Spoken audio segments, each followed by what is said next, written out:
నేను చేయలేదు అని చెప్తున్నాను. మీరు చేశారు అనట్లేదు. ఇప్పటికీ కూడా ఈ బెట్టింగ్ యాప్స్ ప్రమోట్ చేస్తున్న వాళ్ళకి మీరేం చెప్తారు అంటున్నా. గుమ్మడికాయ దొంగ ఎవరంటే భుజాలు దౌడుకున్నట్టు మీరు ప్రమోట్ చేస్తున్నారని నేను అనట్లేదు కదా. మీరు అటు తిరిగి ఇప్పుడు చూడండి, నేను ఒక జర్నలిస్ట్ తో మాట్లాడేంత సీట్ కూడా నాకు లేదు. కానీ మీరు అటు తిరిగి ఇటు తిరిగి నన్ను ఏదో ఇరికిచ్చే పాయింట్ లో పెడదాం అనుకుంటా. అంటే నీకు ఒక మాట చెప్పి ఏదైనా మాట నేను మళ్ళీ రిటర్న్ అంటే దానికి ఏదో తప్పుదో పట్టిస్తారో అన్న భయంతో నేను మీతో అట్లా చెప్తున్నా. తప్పుదో పట్టించే ప్రయత్నం మేము చేయట్లేదు. ఉన్నదే మాట్లాడతాం.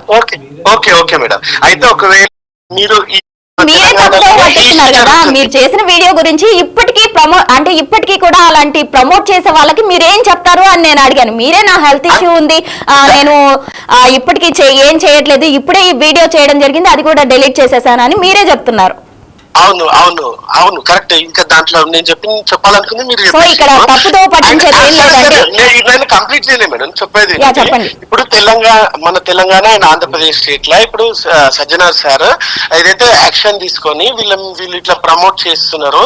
సో చేయనీయకండి, ఎందుకంటే ఇట్స్ నాట్ సేఫ్ అన్నట్టు చెప్పిండ్రు. కాబట్టి దానికి వెనుకకు తగ్గిన వాళ్ళు చాలా మంది ఉన్నారు, తగ్గని వాళ్ళు చాలా మంది ఉన్నారు. ఇంకొకటి ఏంటంటే ఇప్పుడు చాలా మంది తెలుగు ఇన్ఫ్లుయెన్సర్స్ కూడా ఎక్కడి నుంచి ఇన్ఫ్లుయెన్స్ అవుతారంటే కాపీ కంటెంట్, కొంచెం కాపీ చేయడము, కొంచెం వాళ్ళకి వేసే వ్యూస్ రావడం అని అనుకునేది ఏంటంటే హిందీ కంటెంట్ అంటే నార్త్ సైడ్ చేసే కంటెంట్ అక్కడ నుంచి స్టార్ట్ అవుతుంది మేడం. ఓకేనా.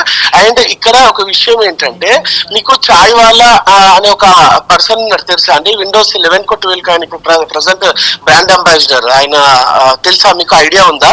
ప్రతి దాంట్లో చాయ్ వాలా అని ఒక పర్సన్ ని తీసుకెళ్లి వాళ్ళ బ్రాండ్ ప్రమోషన్స్ కానీ. ఒక విషయం అండి, ఇలా యాప్స్ ప్రమోట్ చేసే వాళ్ళు దాదాపు 70 మందిగా ఉన్నారంటూ కూడా ఇప్పుడు ఐపీఎస్ సజ్జనారు వీళ్ళందరూ గుర్తించడం జరిగింది. మా దగ్గర మొత్తం లిస్ట్ ఉంది, ఎవరెవరైతే ఈ బెట్టింగ్ యాప్స్ ప్రమోట్ చేస్తున్నారో మొత్తం లిస్ట్ అయితే మా దగ్గర రెడీగా ఉంది. అటు వీళ్ళందరినీ కూడా వదిలే ప్రసక్తే లేదు. ఇటువంటి వాటిపై ఖచ్చితంగా కూడా ఐటీ యాక్ట్ నమోదు చేస్తామంటూ కూడా పోలీసులు చెప్తున్నారు. మరి వీళ్ళందరికీ మీరు ఏం చెప్తారు? ఒకవేళ ఇటువంటి ప్రమోట్ చేయడం ఎంతవరకు కరెక్ట్ అంటారు? ఇప్పుడు తప్పని తెలిసిన తర్వాత కరెక్ట్ అని ఎందుకంటారు మేడం?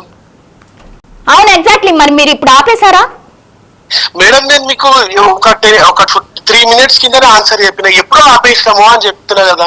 ఓకే, ఎప్పుడో ఆపేశారు అంటే ఆల్రెడీ చేస్తున్నారు. సో మీపై కూడా ఇటు తిప్పి అటు తిప్పి నువ్వు చేసినావు అనేసి అంటే ఇప్పుడు చేసిన వాళ్ళ లిస్టులు చాలా ఉంటాయి.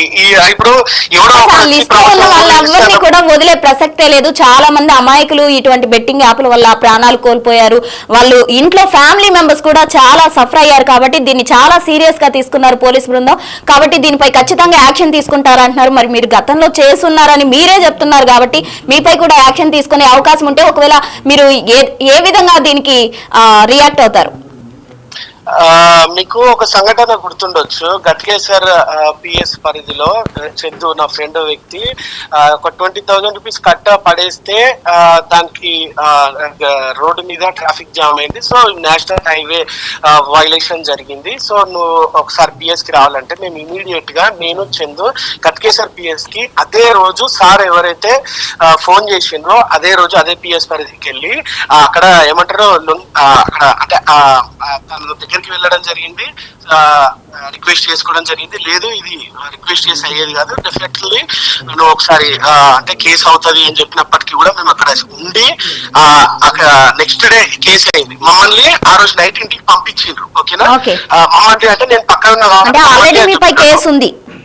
నా మీద కాదు తల్లి, అది చందు గురించి కదా, మీ దోస్త్ అని చెప్పారు కదా.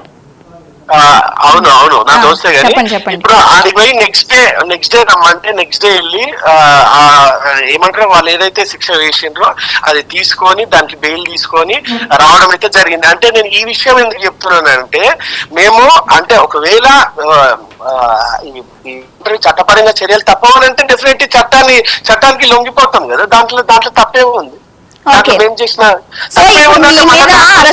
వచ్చిందంటే మీరు లొంగిపోవడానికి సిద్ధంగా ఉన్నారు అంటారు. అంతే కదా. ఓకే, రైట్ అండి విజుగౌడ్ గారు, థ్యాంక్ యూ అండి. కదండి, విజ్జు గౌడ బిగ్ టీవీతో ఫోన్ లైన్ లో మాట్లాడడం జరిగింది. అయితే తన గతంలో ఇటువంటి బెట్టింగ్ యాప్స్ ప్రమోట్ చేయడం జరిగింది. అయితే ఒక్కసారిగా పోలీసులు ఐటీ యాక్ట్ నమోదు చేస్తున్నారు అని తెలుసుకున్న తర్వాత ఇది చేయడం తప్పు అని గ్రహించి తను ఆపేశాను అని చెప్తున్నాడు.